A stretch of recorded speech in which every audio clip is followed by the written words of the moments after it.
Mon nom est Père Andrés Santiago Herrera, prêtre diocésain, et mon ministère s'étend sur plus de 2 décennies, une vie dédiée à parcourir des chemins balayés par le vent, des vallées encaissées et des hameaux reculés où la foi est parfois aussi ténue qu'une flamme solitaire. J'ai administré les sacrements sous le ciel ouvert, baptisé des enfants dans des cours de terre battue, écouté les confessions des pécheurs au pied de croix rustiques et accompagné des mourants, un chapelet serré entre les doigts. Ces années m'ont confronté à d'innombrables épreuves, mais rien, absolument rien de ce que j'avais vécu n'aurait pu me préparer à l'expérience bouleversante qui m'attendait dans ce village oublié, niché au cœur des montagnes arides de Guerrero, un lieu semblant figé hors du temps où le soleil tombait tel un poids de plomb et les nuits étaient imprégnées d'un mélange de mystère et d'une peur palpable. Ce jour-là, l'air lui-même était pesant, comme si le monde retenait son souffle en prévision d'un événement inéluctable. J'étais absorbé dans la récitation de mon chapelet, au sein de la sacristie silencieuse de ma paroisse à Toluca, lorsque l'espace autour de moi fut envahi par un silence étrange, un silence qui n'était pas celui habituel d'un temple désert.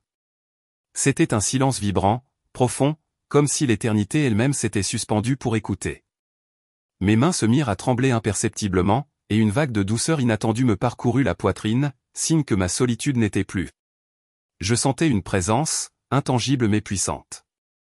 Ce fut alors que, pour la première fois, j'entendis une voix, une mélodie féminine, douce et apaisante comme l'eau glissant sur les pierres polies, claire, d'une fermeté inébranlable, et débordante d'un amour infini. Andrés, mon fils, j'ai besoin de toi là où la foi vacille et menace de s'éteindre. Je restai pétrifié. Mon cœur battait avec une telle force que je craignis qu'il ne brise la solennité du moment. Je ne savais discerner si c'était le fruit de mon imagination débordante, l'épuisement accumulé ou une manifestation véritablement divine. Tout ce dont je me souviens, c'est de m'être effondré à genoux, subitement submergé par des larmes dont je ne comprenais pas la raison. Cette voix, cependant, s'ancra dans mon âme avec la force d'un sceau incandescent. Cette nuit-là, le sommeil me fut refusé. Des éclairs déchiraient le ciel, illuminant ma chambre par intermittence, et le vent gémissait, faisant craquer les fenêtres avec insistance. Mon esprit était hanté par le rêve d'un puits, un gouffre d'une profondeur insondable, sombre, sans fond visible, d'où pendait un chapelet émettant une faible lueur. Du tréfonds, montait un murmure indistinct, une prière murmurée qui s'élevait comme de la fumée. Dans ce songe prémonitoire, une silhouette revêtue d'un manteau d'un bleu profond se penchait sur l'abîme, tendant une main vers moi. « Descends, mon fils, disait-elle avec tendresse. Là-bas, on a besoin de moi. » Je me réveillai en sursaut, le corps trempé de sueur froide. Le sens de ce rêve m'échappait encore, mais une certitude grandissait en moi, ce n'était pas un simple hasard. 3 jours plus tard, tandis que je déjeunais dans le calme du presbytère, le téléphone sonna, rompant la quiétude du matin. C'était M.G. Ramirez, notre évêque, un homme à la fois inébranlable et à la voix profonde et sereine. « Père Andrés, commença-t-il, j'ai une mission délicate pour vous. Je dois vous envoyer dans une communauté isolée, dépourvue de prêtres depuis des années. C'est un minuscule village, perdu dans les montagnes, nommé San Lorenzo del Pozo. Personne n'a osé s'y rendre jusqu'à présent. » Interloqué, je demandai, pourquoi cette réticence, monseigneur? Sa voix devint grave, on dit que les habitants y ont perdu toute espérance, toute foi. Certains vont même jusqu'à accuser la Vierge de leur malheur. Ils ont désespérément besoin d'un guide spirituel, mais soyez extrêmement prudents. À l'énoncé du nom du village, un frisson me parcourut l'échine, point du puits. Le même symbole récurrent dans mon rêve. Il était évident que le ciel me parlait avec une clarté limpide. Je préparai hâtivement mes maigres affaires, mon bréviaire, le calice sacré, une précieuse image de la Vierge de Guadalupe, héritage de ma mère, et un carnet où je consignais mes pensées les plus intimes. Avant de prendre la route, je m'agenouillai devant l'autel dépouillé et murmurai une prière fervente, « Sainte Mère, si telle est ta volonté, guide mes pas. Si ce puits représente les ténèbres, que ta lumière soit mon unique compagne. » Le voyage débuta à l'aube. La route, initialement large, se rétrécissait progressivement à mesure que je m'enfonçais dans les montagnes enveloppées de brume. Les villages, comme des ombres endormies, disparaissaient un à un derrière moi. À chaque virage, le paysage se révélait plus sauvage, les arbres se dressant comme d'anciens gardiens, les pierres semblant cacher des secrets immémoriaux. Au crépuscule, le chemin se transforma en un sentier de terre, serpentant dangereusement vers une vallée profonde. Là, comme arraché au monde, se tenait San Lorenzo del Pozo. Un silence lourd et inhabituel pesait sur le village, si profond qu'on n'y entendait ni le chant des coqs ni l'aboiement des chiens. Les maisons, bâties en adobe, bordaient des rues pavées, et en son centre, une église ancienne dressait sa silhouette imposante, sa tour fendue par les foudres du temps. Devant la porte, une femme au visage parcheminé et aux yeux empreints d'une tristesse infinie m'attendait. « C'est vous le nouveau père » demanda-t-elle, sa voix rauque. « Oui, je suis le père Andrés Santiago » répondis-je. Elle se signa avec un soupir, « Que Dieu vous aide. » Ici, les hommes ne prient plus, et les cloches sont muettes depuis des années. J'entrai dans le temple. L'odeur tenace d'humidité et de vieille cire m'enveloppa, une étreinte mélancolique. L'autel était recouvert d'une épaisse couche de poussière. Là où l'image de la Vierge aurait dû se trouver, il n'y avait qu'un vide béant, une marque sombre sur le mur, comme si elle avait été arrachée avec une violence sacrilège. Un nœud d'angoisse se serra dans ma gorge. « Que s'est-il passé ici » demandai-je, le cœur serré. La femme baissa les yeux, le regard lointain. « Ils l'ont enlevée, père. Ils ont dit qu'elle avait attiré le malheur sur nous. Et depuis, le puits sur la colline ne cesse de pleurer. » Cette nuit-là, je m'installai dans l'austère maison paroissiale. Le vent s'engouffrait avec force par les fenêtres, et les ombres semblaient s'animer d'une vie propre. Dans ma prière, je demandais des forces pour affronter ce mystère. Tandis que je m'agenouillais, j'entendis distinctement un son de gouttes tombantes, régulier, ploc, ploc, ploc. Ce n'était ni la pluie ni une fuite du toit. Le son provenait de sous la maison. Armé d'une lampe de poche, je suivis le son jusqu'à une trappe dissimulée dans le sol par un vieux tapis. En l'ouvrant, un air glacé monta des ténèbres abyssales. En contrebas, un escalier de pierre moussue s'enfonçait vers un puits ancien et menaçant. Je descendis quelques marches, le cœur battant la chamade, une peur mêlée d'une étrange fascination. Dans la pénombre, je distinguai l'eau qui frémissait doucement, comme si elle respirait d'une vie secrète. Et alors, je l'entendis de nouveau, cette voix féminine, la même que dans mon rêve, qui me chuchotait avec une douceur troublante, « Ici, mon fils, tout commence. Ici où l'eau garde la douleur de mes enfants oubliés. » Tremblant, je remontai les marches et m'effondrai à genoux devant l'autel vide. Je compris alors que tout cela n'était pas le fruit du hasard, le village, son nom, ce puits mystérieux, tout faisait partie de l'appel divin qui m'avait été lancé. À l'aube, pour la première fois depuis de très longues années, les cloches de l'église sonnèrent, un son pur et puissant qui résonna dans toute la vallée. Personne ne les avait touchées, et pourtant, leur écho se propageait, surprenant les habitants. Les villageois sortirent de leur maison, le visage marqué par la surprise et la peur, cherchant dans le ciel la source de ce prodige. J'étais là, debout sur le parvis de l'église, mon chapelet serré dans la main, répétant inlassablement une seule phrase, une vérité que j'avais besoin d'ancrer dans les cœurs, la Vierge ne nous a pas oubliés.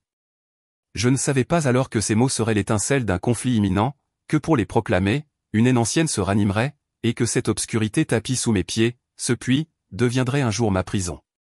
Le puits m'appelait, il m'attendait, mais l'ampleur de son rôle m'était encore inconnue.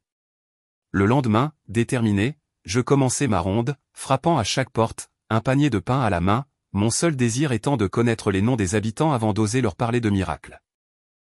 La première maison s'ouvrit sur un homme au regard impassible, les bras croisés, dressé comme un mur infranchissable.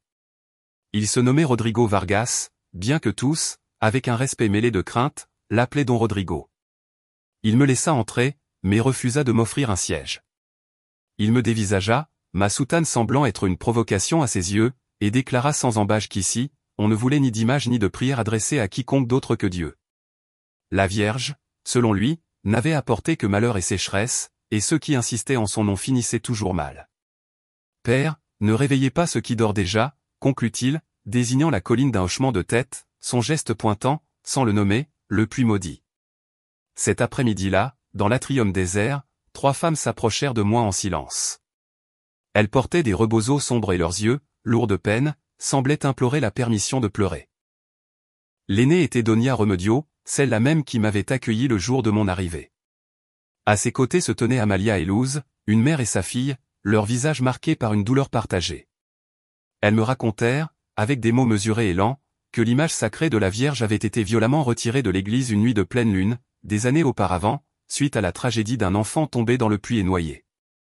On racontait que le prêtre d'alors avait blâmé l'imprudence, mais Don Rodrigo, avec sa rhétorique enflammée, avait semé la rumeur que la Vierge avait détourné son regard, qu'elle avait consenti au malheur. Sous l'emprise de sa fureur, les hommes avaient pénétré dans le temple, arraché l'image et l'avaient jetée dans les eaux du fleuve comme on expulse une étrangère indésirable. Depuis ce jour funeste, le puits n'était plus un simple point d'eau, mais une blessure béante au cœur du village. L'eau immonde sans qu'il pleuve, père, murmura Donia Remedio, la voix tremblante. Et quand quelqu'un prie pour elle, on entend des voix monter des profondeurs.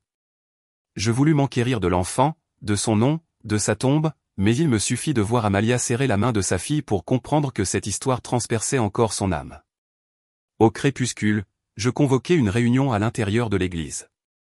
9 personnes à peine se présentèrent, les autres préférant observer de loin, immobiles au coin des rues, n'osant pas franchir le seuil sacré.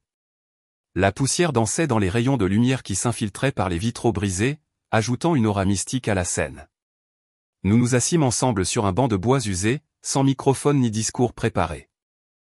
Je les invitai à partager leurs souvenirs, comment priaient-ils auparavant, quels chants se rappelaient-ils, quelles promesses avaient-ils faites jadis? Un vieil homme nommé Eusebio, dont les mains portaient les marques du travail du bois, entonna involontairement un refrain à mi-voix. Les autres le suivirent, comme si leur gorge se souvenait de mélodies oubliées. Au milieu du chant, la cloche de la tour fissurée résonna d'un coup sec, un unique coup, sans que personne n'ait tiré la corde. Nous nous regardâmes, stupéfaits, le silence retombant lourdement. Personne ne s'enfuit, mais personne n'esquissa un sourire. Je compris alors que restaurer la foi à San Lorenzo del Pozo exigerait la patience infinie d'un chirurgien opérant sur une chair tremblante et meurtrie. Cette nuit-là, alors que j'écrivais mes réflexions dans mon carnet, une goutte d'eau tomba sur la page, lourde comme une larme. Il ne pleuvait pas. Une autre goutte tomba, puis une autre. Je suivis la trace jusqu'à la trappe dans le sol. Je l'ouvris, et descendis avec ma lampe de poche et mon chapelet à la main. L'air était glacial, imprégné d'une odeur de terre mouillée et de pierres séculaires. En bas, l'eau respirait d'une manière étrange. « Mère, dis-je d'une voix hésitante. »« Oui. » Et un murmure subtil s'éleva, comme une réponse. Ce n'était pas un mot articulé, mais un pouls, un battement, une affirmation silencieuse. Je retournai dans ma chambre, traversé par un calme étrange et une peur si profondément humaine que je dus rester éveillé, écoutant le silence jusqu'à ce que les premières lueurs de l'aube dissipent les ténèbres. Le lendemain matin, après la messe célébrée dans le recueillement, un enfant aux pieds nus apparut à la porte du temple.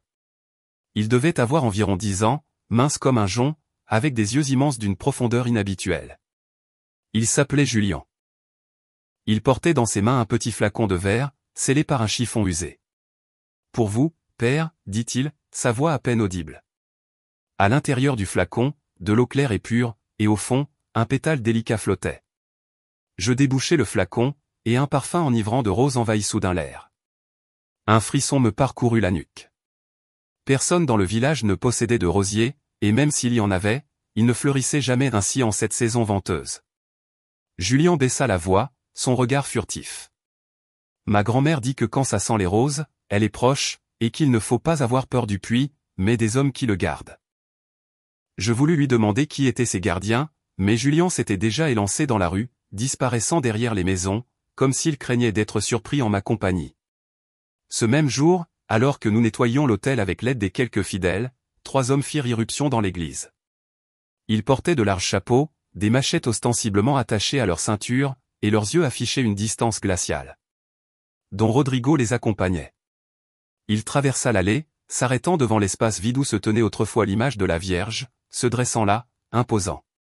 Avec calme, je lui expliquai que mon désir était de restaurer la chapelle latérale, d'y allumer des cierges, et d'inviter les familles à réciter le chapelet le samedi. Je ne mentionnai ni image ni procession, pas encore. Il m'écouta, les lèvres serrées, avant de répondre d'une voix sèche, « Ici, ce nom ne sera plus prononcé, père. Vous ne provoquerez pas de nouveaux malheurs.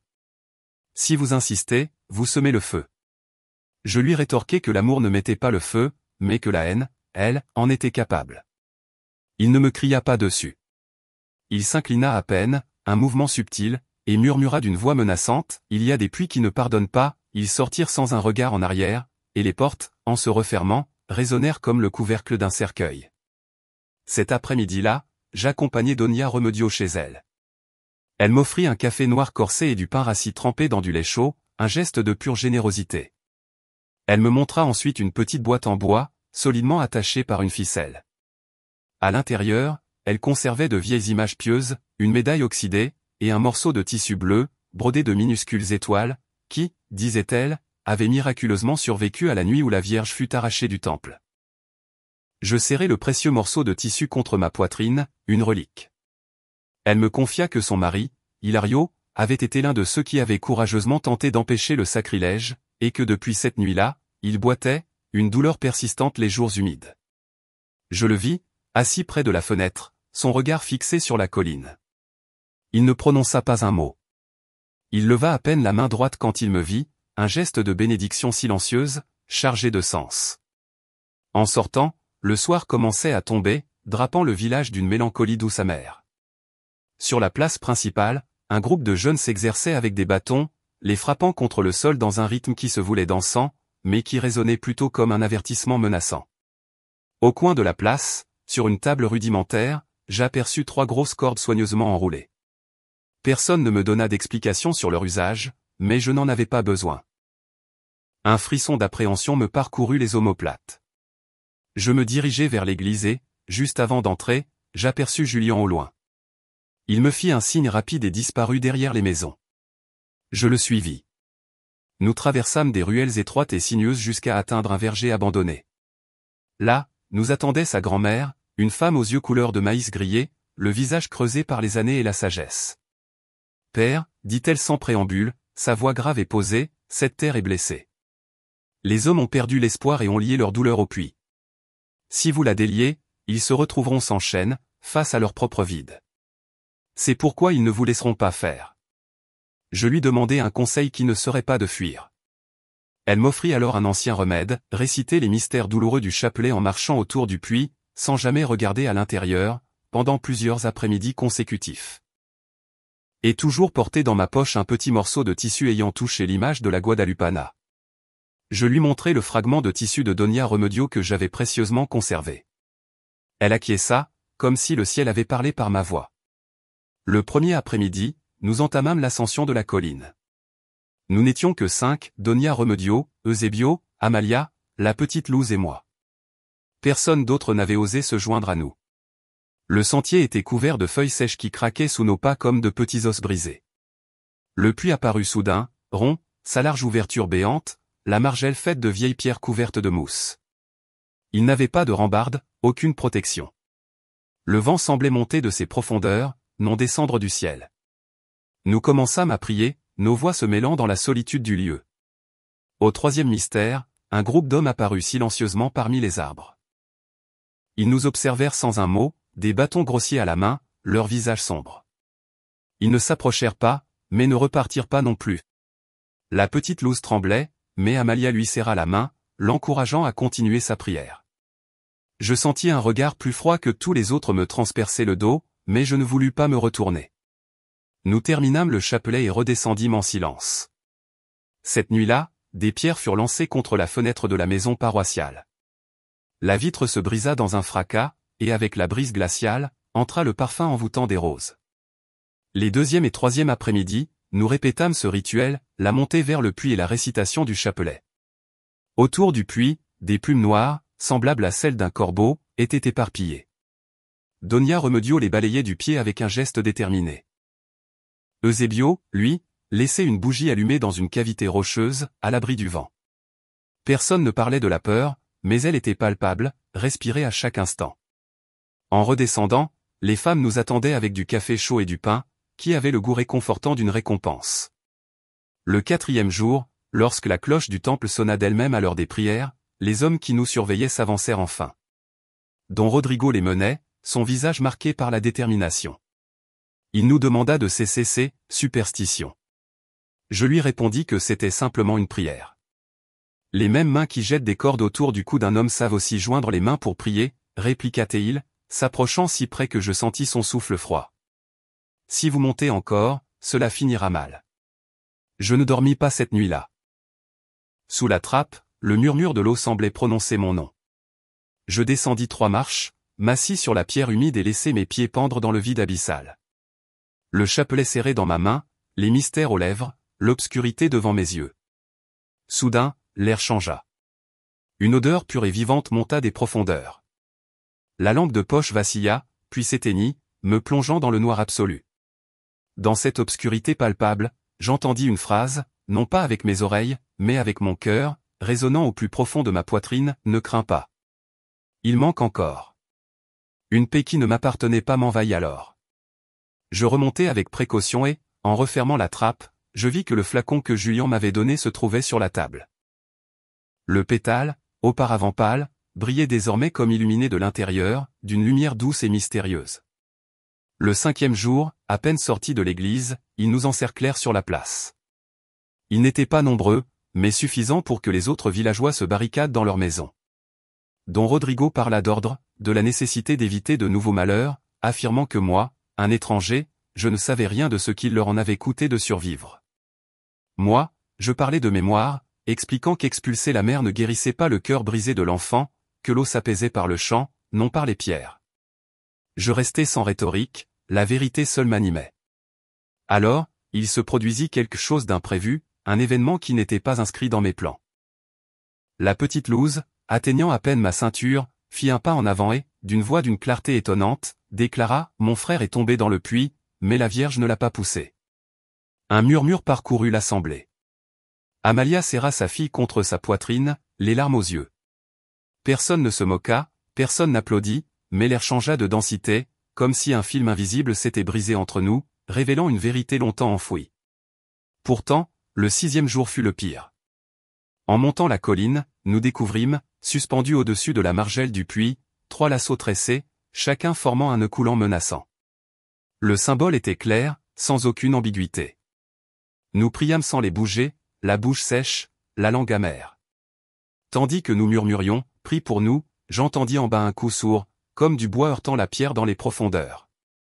Je jetai un regard à Eusebio, lui aussi l'avait entendu. Personne ne dit rien. En terminant notre prière, un homme dont je ne connaissais pas le visage s'approcha lentement. Il regarda les lassos, puis mes mains, et dit d'une voix grave, « Ils ont déjà choisi le puits.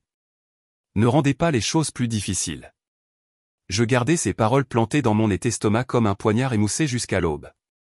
À l'aube du 7e jour, je m'agenouillai sur le sol froid du temple, posant mon front sur le bois usé du premier banc. Mère, si je dois me taire, dis-moi de me taire.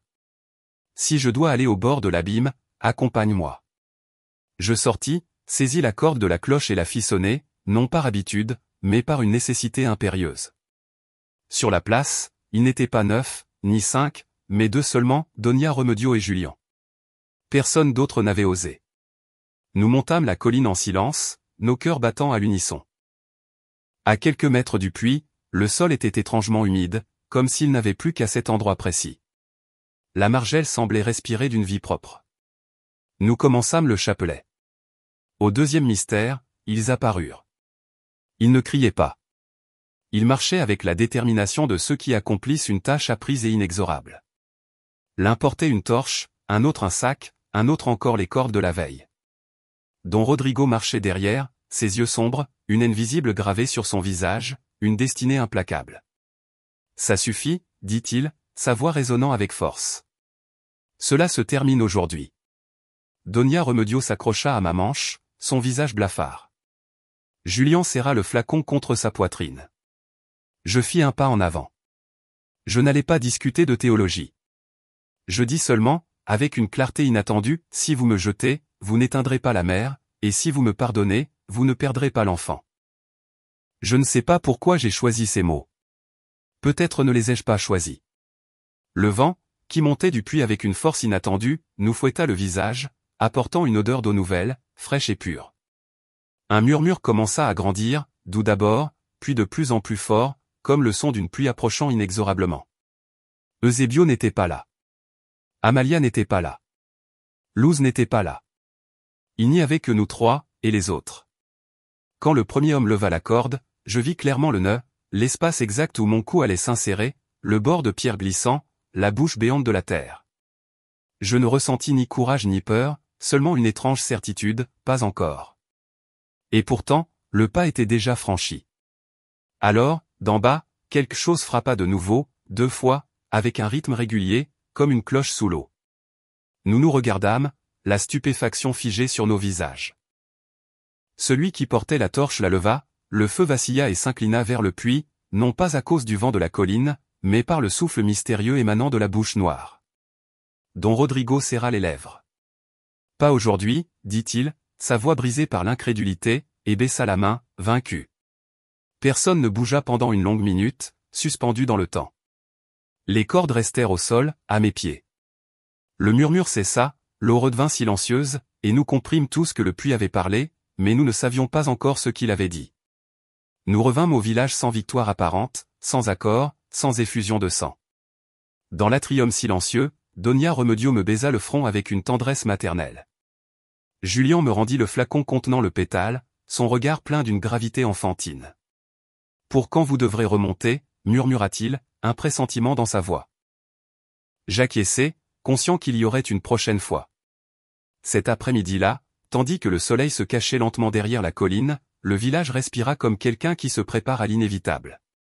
Et dans la petite maison paroissiale, en ouvrant mon carnet pour y consigner les événements de cette journée hors du commun, je trouvai sur la table un mince fil de tissu bleu, fraîchement déposé, brodé de minuscules étoiles. Personne n'était entré. Je ne demandai pas qui l'avait apporté.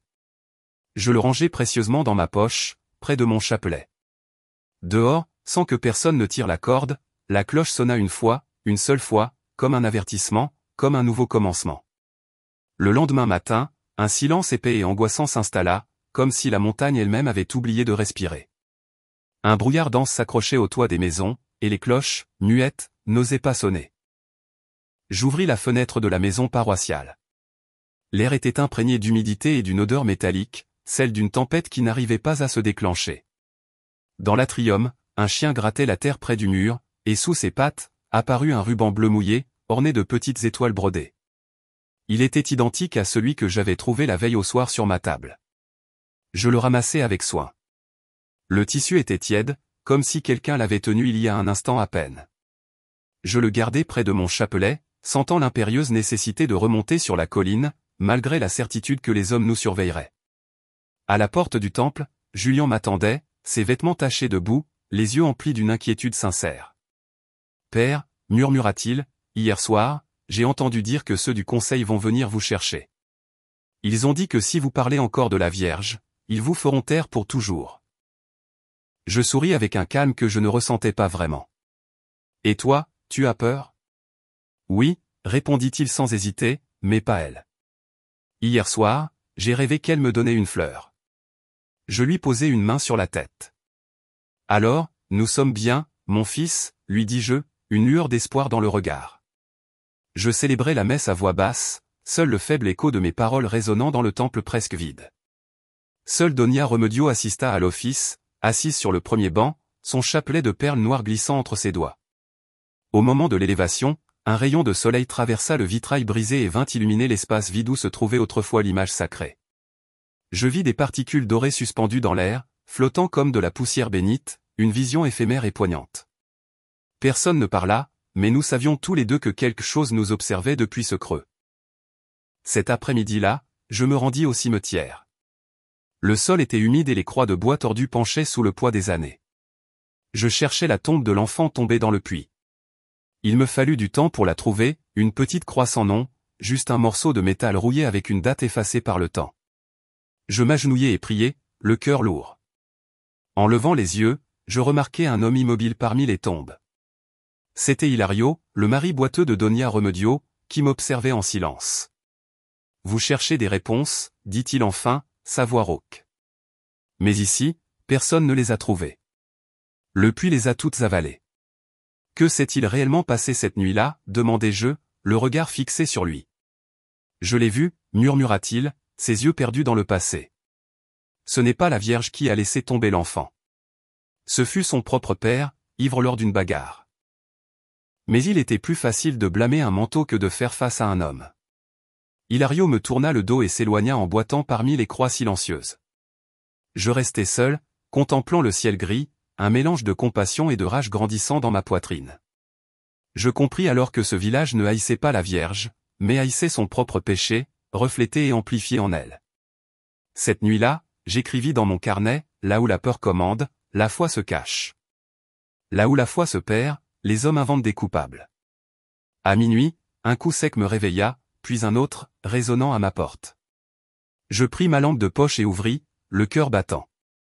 Sur le seuil, je découvris un sac de toile de jute. Je l'ouvris avec des mains tremblantes. À l'intérieur, un coq décapité, encore tiède, une vision macabre. Autour de son cou était attaché un morceau de corde, identique à celle vue près du puits. Je ne laissais pas l'horreur me paralyser. Je m'agenouillai et priai, « Mère, si ceci est le feu que tu m'as promis, que ton manteau me couvre et me protège. » Le lendemain, la rumeur s'était propagée, amplifiée par la peur et la superstition. On disait que le Père parlait avec l'eau, qu'il faisait sonner les cloches sans les toucher, qu'il ramenait les morts dans ses prières. Personne ne me salua. Les femmes se cachaient à mon approche. Les enfants baissaient les yeux, intimidés. Seul Julien me suivait de loin, comme un petit gardien silencieux et fidèle. Cet après-midi-là, Donia Remedio arriva en courant à la maison paroissiale, le souffle coupé. « Père, ils sont montés au puits, Alta-T-L, son visage pâle. Ils préparent quelque chose d'affreux. » Je sortis sans ma soutane, n'ayant que mon chapelet autour du cou, ma seule armure. En arrivant à la colline, je vis de la fumée s'élever. Un groupe d'hommes avait allumé des torches tout autour du puits, leurs visages illuminés par les flammes vacillantes. Don Rodrigo était au centre de ce cercle menaçant, son visage dur et déterminé. À ses côtés, une boîte en bois. J'y reconnus le morceau de tissu bleu que m'avait montré Donia Remedio, mais maintenant il était souillé, enveloppé dans des chiffons sales, comme s'il avait été profané. « Père, dit Rodrigo en me voyant, sa voix empreinte d'une amertume résignée, vous avez ramené les fantômes du passé. Cette nuit, nous les enterrons de nouveau, pour de bon. » Il n'y a pas de fantôme ici, Don Rodrigo, répondis-je d'une voix ferme, mon regard soutenu. Seulement la peur.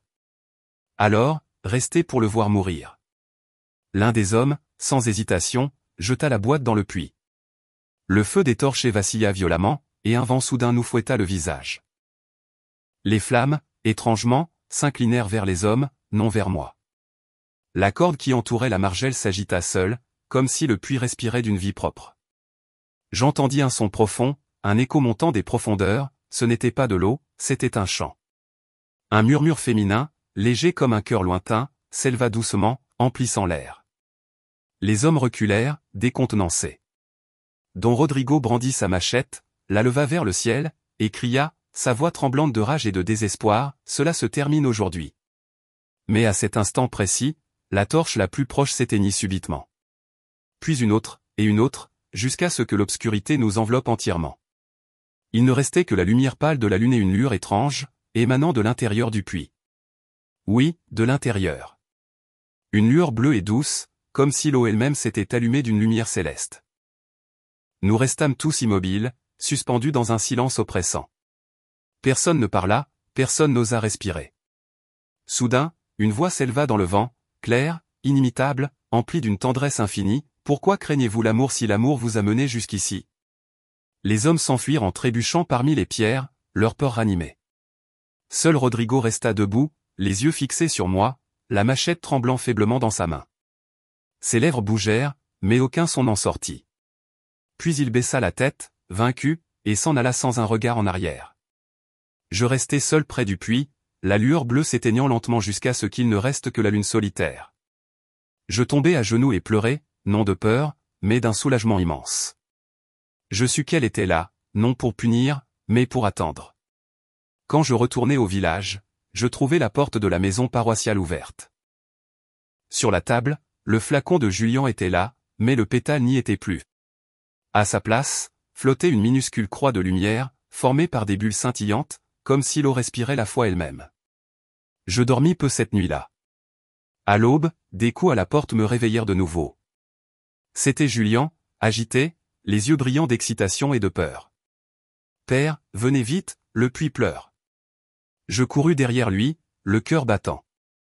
En arrivant, je vis que l'eau était montée jusqu'au bord, d'une clarté cristalline, transparente. Les gens commençaient à s'approcher, curieux, mais craintifs. Il n'y avait ni feu ni fumée, seulement cette lueur sereine qui émanait des profondeurs. Je me penchai et vis, suspendu juste sous la surface, le morceau de tissu bleu, immuable, non pas mouillé, mais flottant comme une étoile endormie. Donia Remedio tomba à genoux, les larmes coulant sur son visage. « C'est elle, murmura-t-elle, la voix étranglée par l'émotion. Elle est revenue. Certains hommes reculèrent d'effroi, d'autres pleuraient ouvertement, leur cœur brisé se réparant lentement. Don Rodrigo n'était pas là. Julian, sans aucune peur, mit sa main dans l'eau. Quand il la retira, le pétale de rose qui manquait dans le flacon reposait délicatement dans sa paume. Il le regarda, surpris et émerveillé, et le parfum enivrant emplit l'air. Cette nuit-là, les cloches sonnèrent seules 3 fois, un son pur et céleste, sans aucun écho. Le village ne dormit pas. Personne ne parla de miracle, mais tous savaient que quelque chose d'extraordinaire s'était produit, que le cours des choses avait été irréversiblement changé. Moi, en revanche, je savais que ce n'était pas la fin de l'histoire. Le pardon avait frappé à la porte des cœurs, mais la culpabilité vivait encore dans l'ombre. Quelque chose au fond du puits m'appelait, comme si l'eau gardait un dernier mot, un secret que je devais impérativement connaître. J'écrivis dans mon carnet avant de m'endormir, quand la foi renaît, l'ennemi se réveille. Et quand la lumière entre dans le puits regarde vers la lumière. Et ainsi fut. Car le lendemain, l'ennemi se réveilla, plus déterminé que jamais. Cette aube eut une couleur différente, un silence étrange. Ce n'était pas le calme apaisant des jours précédents, mais un silence tendu, lourd de présages, comme avant une tempête invisible. Les nuages pendaient bas sur la colline, et les oiseaux avaient cessé de chanter. Je me réveillais avec la sensation persistante que quelqu'un m'avait observé toute la nuit. Sur le rebord de ma fenêtre, je trouvais une fleur séchée, d'un rose fané. Elle n'était pas naturelle, semblant desséchée depuis des années, mais elle conservait étrangement son parfum délicat. Sur la vitre, tracée par l'humidité de la rosée, une phrase glaça mon sang, là où l'eau dort, l'obscurité se réveille. Je me signai, rangeai la fleur dans mon bréviaire et me préparai à célébrer la messe. Personne n'assista à l'office, seul l'écho de mes mots répondait dans le temple vide. Lorsque je prononçai le nom de la Vierge, un tonnerre assourdissant retentit sur le toit, comme un rugissement céleste. Un instant, je pensais que la foudre frapperait à nouveau la tour, mais ce ne fut pas le cas. L'éclair tomba ailleurs sur la colline, précisément là où se trouvait le puits. La terre trembla violemment. La cloche sonna d'elle-même, un coup sourd et solennel. Je courus vers la colline, Julian me suivant pieds nus, sans peur, son courage enfantin inébranlable. En arrivant, nous vîmes qu'une partie de la margelle s'était fissurée, menaçante. L'eau était trouble, agitée, comme si quelque chose à l'intérieur remuait ses profondeurs. Sur le bord, une corde pendait, et à côté, un morceau de tissu bleu déchiré, souillé. Je le reconnus. C'était le même manteau qui avait flotté l'après-midi précédent, maintenant taché de boue.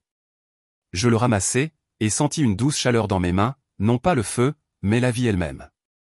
Soudain, un groupe d'hommes apparut dans le brouillard, surgissant comme des ombres vivantes. Ils venaient avec des torchets et des bâtons, leurs visages déformés par la peur.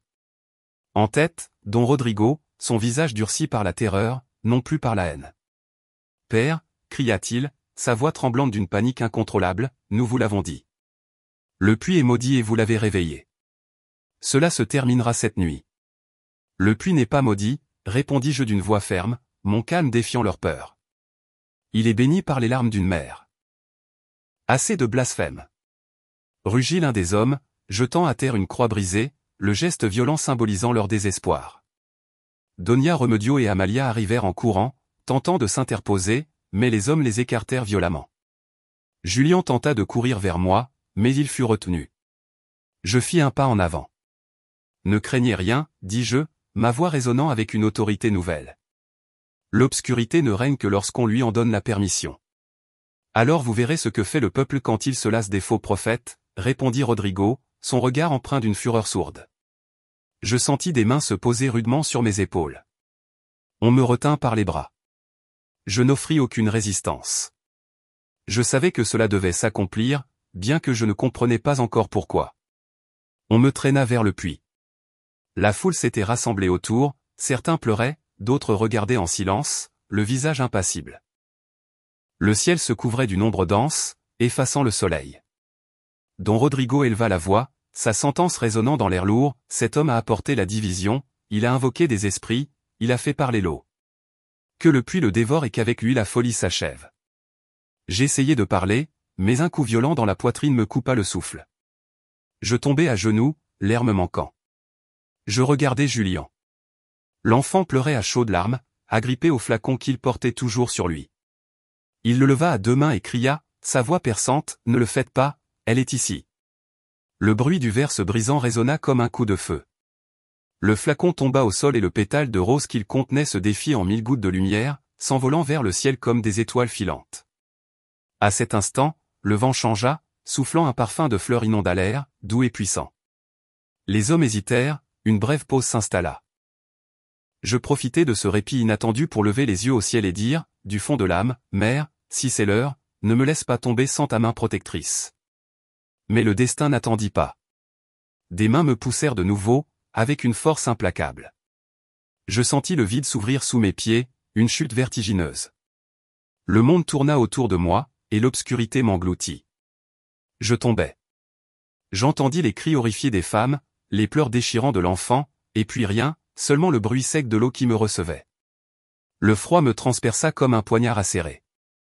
J'essayais de rester à flot, de lutter, mais ma soutane, lourde et gorgée d'eau, m'entraînait inexorablement vers le fond. J'ouvris les yeux, m'attendant à l'obscurité totale. Mais il n'y avait pas d'obscurité. Il y avait une lueur bleue, douce et vibrante, qui bougeait dans l'eau comme si le ciel lui-même s'était immergé là, offrant une nouvelle lumière. Je ne pouvais pas respirer, mais étrangement, je ne me noyais pas. Les bulles montaient lentement vers la surface, et à l'intérieur de l'une d'elles, je vis un visage. C'était elle, la Vierge Marie, son manteau étendu autour d'elle, ses yeux emplis d'une compassion infinie. Ce n'était pas une vision lointaine ou éthérée. Elle était devant moi, aussi réelle que la vie elle-même, tangible. Mon fils, ne crains pas. Là où la haine t'a jeté, mon amour te soutiendra. Ses mains s'étendirent vers moi, et l'eau glaciale devint tiède, enveloppante. La pression de l'eau disparut. Les parois du puits commencèrent à briller, révélant d'anciennes inscriptions, des prières gravées dans la pierre, défiant le temps, Ave Maria, ora pro nobis. Mère du ciel. Je compris alors que ce puits n'était pas une tombe, mais un autel sacré. Le manteau céleste se déploya autour de moi, et je sentis son étoffe légère, douce, et parfumée de roses fraîches, m'envelopper entièrement. Mes poumons se remplirent d'air pur, bien que je sois sous l'eau. Mes yeux se remplirent de larmes, bien que je ne sentais aucune douleur physique. Du fond du puits, je ne vis plus la bouche du puits au-dessus, entourée d'ombre. L'eau commença à monter, doucement mais inexorablement, comme si la terre elle-même expulsait le mal. Je montais avec elle, sans aucun effort, porté par une force invisible. Quand j'émergeai de l'eau, les hommes reculèrent, terrifiés, le visage livide. L'eau débordait, se déversant par les bords du puits comme une rivière naissante, pure et vivifiante. Je me relevai lentement, le manteau bleu encore drapé sur mes épaules, ruisselant de lumière, non d'eau. Personne ne parla. Le vent s'arrêta, laissant place à un silence religieux. Les flammes des torchers s'inclinèrent vers moi et, au lieu de brûler, elles s'éteignirent une par une, comme des chandelles consumées par la lumière divine. Don Rodrigo, le cœur brisé et l'esprit ébranlé, tomba à genoux. Son visage était bouleversé par la révélation, mais dans ses yeux, il y avait quelque chose de nouveau, d'une profondeur inattendue, le repentir sincère. « Père » balbutia-t-il, sa voix tremblante d'émotion, « je ne savais pas, elle, oui, » répondis-je doucement, « et pourtant, elle vous a pardonné. » Un murmure d'émerveillement parcourut la multitude. Certains commencèrent à prier spontanément, d'autres pleuraient ouvertement, leurs larmes lavant des années de douleur et de culpabilité. Le parfum de rose devenait de plus en plus intense, enivrant l'atmosphère. Donia Remedio s'avança jusqu'au bord, tendit son mouchoir et le plongea dans l'eau miraculeuse. En le retirant, il était propre, brillant, comme s'il avait été tissé de lumière. « Le puits ne pleure plus, dit-elle, sa voix remplie de joie. Maintenant, il chante. » Julien courut vers moi, trempé, le regard plein de larmes et de bonheur. « Père, vous êtes vivant » demanda-t-il, incrédule. « Je ne sais pas, mon enfant, mais elle, oui. » La foule commença à s'agenouiller, un mouvement lent et respectueux. Certains s'approchaient du puits, touchaient l'eau et se signaient, le visage empreint d'une nouvelle foi. D'autres restaient simplement à regarder, incapables de croire ce qu'ils voyaient de leurs propres yeux. Le ciel s'ouvrit, et un rayon de soleil traversa les nuages, illuminant toute la vallée d'une lumière dorée. Les oiseaux, qui étaient restés silencieux pendant des jours entiers, commencèrent à chanter dans l'air, une mélodie joyeuse. La voix résonna de nouveau, audible pour tous cette fois, limpide et puissante, là où la haine a voulu ensevelir la foi, là fleurira mon amour. La lumière bleue se dissipa lentement. Le manteau sur mes épaules se défit en pétales délicats qui flottèrent sur l'eau, puis s'élevèrent vers le ciel jusqu'à disparaître complètement. Il ne resta que le calme, le murmure apaisant de l'eau claire et un village entier agenouillé dans la dévotion. Je tombai à genoux, épuisé par l'épreuve et l'émotion. Donia Remedio me soutint avec tendresse, et Julian me serra dans ses bras, le cœur léger. Personne ne parla pendant un long moment, laissant le silence porter le poids du miracle. Finalement, Don Rodrigo se leva, s'approcha du bord du puits et, d'une voix tremblante mais audible, dit « Pardonnez-nous, mère, pardonnez-nous à tous. » Alors, il se passa quelque chose que personne n'attendait. L'eau commença à briller de nouveau, juste un instant fugace, et une image apparut, magnifiquement reflétée à sa surface. C'était la Vierge de Guadalupe, le visage serein, un sourire doux sur les lèvres. Le miracle s'était accompli pleinement. Cette nuit-là, tout le village resta en silence devant le puits. Les étoiles se reflétaient dans l'eau, et dans l'air persistait l'envoûtant parfum de rose. Personne ne dormit. Moi, assis près de la pierre humide, je priais jusqu'à l'aube, et je sus que ce que j'avais vécu n'était pas une punition, mais une consécration divine. À l'aube, l'eau du puits apparut sereine, claire comme du cristal, et au fond on pouvait voir une ombre bleue, profonde et apaisante, comme un manteau étendu, protégeant le cœur même du village. L'aube après le miracle eut une couleur différente, inédite. Le ciel n'était ni gris ni bleu, mais doré, comme si la lumière jaillissait du puits lui-même et non du soleil. L'air sentait la terre nouvelle, le pain fraîchement sorti du four, l'essence même de la vie. Les coqs chantèrent tous à la fois, et les cloches retentirent, sans main pour les mouvoir, emplissant la vallée d'une mélodie joyeuse et ininterrompue. Les gens sortirent de leur maison, d'abord en silence, puis murmurant des prières, leurs visages marqués par l'émerveillement. La peur qui les avait courbés pendant des années semblait s'être dissoute avec la rosée matinale. J'étais assis près de la margelle du puits, encore couvert de ma soutane humide, regardant l'eau refléter les nuages. À sa surface flottaient des pétales de rose, et en dessous se devinait une douce lueur bleue qui palpitait comme un cœur vivant. Julian dormait appuyé sur mon bras, épuisé mais apaisé, avec la foi inébranlable des enfants qui n'ont plus besoin de preuves pour croire. Donia Remedio s'approcha, me tendit un manteau sec et me couvrit les épaules avec une tendresse maternelle.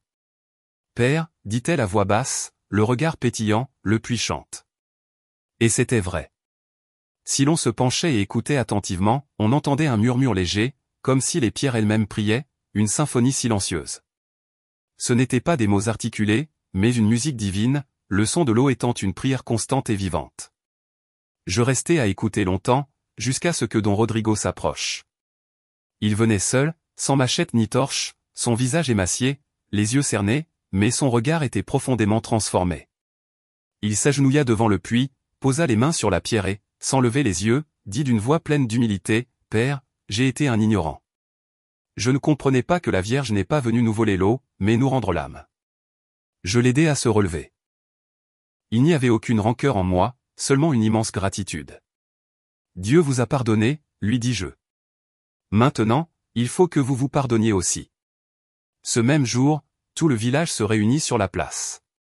Personne ne donna d'ordre. Ce fut comme si tous savaient intuitivement qu'ils devaient se retrouver là, unis par une force nouvelle. Les femmes apportèrent des fleurs fraîchement coupées, les hommes érigèrent une nouvelle croix en bois, et les enfants chantaient des fragments de prières qu'ils croyaient oubliés, leur voix plus remplissant l'air.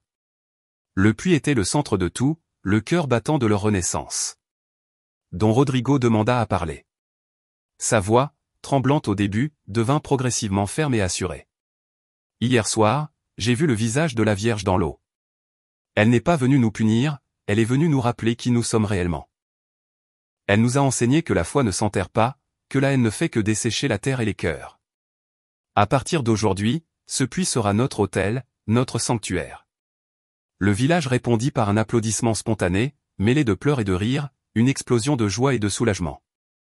Pour la première fois depuis de nombreuses années, San Lorenzo del Pozo résonna de vie, de véritable vie. Durant les jours qui suivirent, la transformation fut miraculeuse, visible à chaque coin de rue. Les hommes qui se cachaient auparavant commencèrent à réparer les maisons délabrées.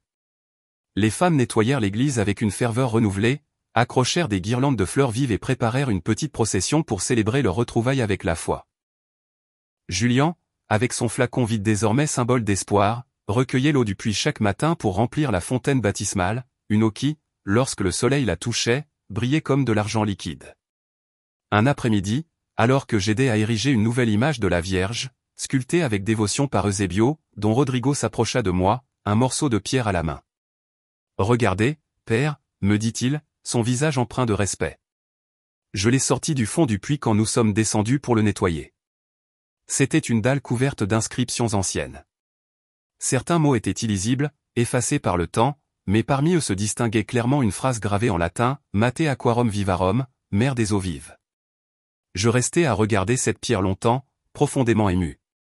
Je sentis qu'elle résumait tout ce qui s'était passé, la révélation de leur histoire, la vérité cachée. La Vierge n'était pas venue du ciel pour nous punir de nos fautes passées, mais pour nous montrer que même l'eau la plus profonde, celle des abîmes de l'âme, peut devenir source de lumière et de vie nouvelle quand l'amour la touche. Cette nuit-là, tandis que j'écrivais dans mon carnet, j'entendis des pas légers dans l'atrium. C'était Julien, le petit gardien de la foi renaissante. « Père, croyez-vous que la Vierge restera ici pour toujours » demanda-t-il, ses grands yeux pétillants. « Oui » répondis-je avec certitude. « Tant qu'il y aura quelqu'un qui se souviendra d'elle dans son cœur, elle ne partira pas. » L'enfant sourit, laissa le flacon sur ma table et s'en alla en courant. À l'intérieur du flacon, une fois de plus, flottait un pétale nouveau, frais, comme si le ciel l'avait délicatement déposé là. Les mois passèrent, doux et paisibles. San Lorenzo del Pozo devint un lieu de pèlerinage, un sanctuaire vibrant. Des gens d'autres régions arrivaient en foule, attirés par les rumeurs du miracle des eaux et de la Vierge. Certains cherchaient des guérisons pour leurs maux, d'autres du réconfort pour leurs âmes. Personne ne repartait les mains vides. Beaucoup s'agenouillaient au bord du puits et disaient qu'en regardant l'eau, ils voyaient leur propre visage illuminé si reflété, comme si la Vierge leur montrait la meilleure version d'eux-mêmes, le reflet de leur âme purifiée. Un jour, l'évêque Ramirez arriva au village, vit le puits transformé, écouta les témoignages poignants des habitants et, après une longue prière fervente, déclara officiellement le site sanctuaire diocésain. Dans son homélie émouvante, il déclara « Dieu ne choisit pas des temples de pierre pour se manifester, mais des cœurs disposés à l'accueillir. » Et ici, dans ce puits, qui fut jadis symbole de mort et de désespoir, jaillit aujourd'hui la source inépuisable de vie. Depuis lors, chaque 12 décembre, la fête de la Vierge du Puits est célébrée avec une ferveur et une joie indicibles. Le village se remplit de lumières scintillantes, de chants de louanges et de pèlerins venus de tous horizons. Les cloches sonnent toute la journée, un carillon incessant qui emplit l'air du même parfum enivrant de roses qui, un jour, sauva ma vie de l'abîme. Je continue de vivre dans la petite maison paroissiale, bien que mes cheveux soient déjà devenus blancs, témoin du temps qui passe et des grâces reçues. Chaque matin, avant l'aube, je descends au puits avec mon chapelet à la main. Je me penche sur l'eau et prie en silence, une prière du cœur. Parfois, le reflet de l'eau tremble légèrement et il me semble voir le bord d'un manteau bleu bouger doucement, comme en saluant, une présence réconfortante. Et toujours, avant de partir, je laisse tomber une rose délicate dans l'eau. Le courant la reçoit avec tendresse et la fait tourner jusqu'à ce qu'elle disparaisse dans la profondeur, emportant mes paroles comme une lettre d'amour vers le ciel. J'écris maintenant ces lignes, non pour que mon nom soit rappelé dans les annales de l'Église, mais pour que le sien, le nom de notre Sainte Mère, ne soit jamais oublié. Car dans ce puits sombre et menaçant où un prêtre fut jeté, au milieu des cris de haine et de l'obscurité, j'ai compris, d'une manière indélébile, que l'amour infini d'une mère peut surpasser la mort elle-même. Là où l'eau dort, mon manteau veille. Cette phrase continue de résonner puissamment dans mon cœur, une promesse éternelle. Chaque goutte qui jaillit du puits, chaque prière qui monte de ses rives sacrées, est le témoignage vibrant que le miracle ne s'est pas terminé cette nuit-là, il continue, se perpétuant dans chaque pardon accordé, dans chaque larme réconciliée, dans chaque cœur qui s'ouvre à l'espérance. Et quand l'heure sera venue pour moi de quitter ce monde, je souhaite qu'on m'enterre près du puits sacré. Non par peur de l'oubli, mais parce que là, à cet endroit béni, j'ai appris que même dans l'obscurité la plus profonde, la lumière du manteau immaculé de Marie trouve toujours son reflet, nous enveloppant de sa grâce. Ainsi se termine mon humble témoignage, non par le feu dévastateur, mais par l'eau purificatrice, non par la chute mortelle, mais par la renaissance miraculeuse. Car la Vierge Marie ne m'a pas sauvé pour que je raconte un prodige extraordinaire, mais pour que je rappelle au monde entier que lorsque tout semble perdu, elle descend jusqu'au fond du puits de notre désespoir, nous couvre de son manteau protecteur et nous rend à la vie. Et depuis lors, chaque fois que les cloches sonnent seules, je sais que c'est elle, la mère des eaux vives, qui chante encore pour son peuple, une mélodie d'amour et d'éternité.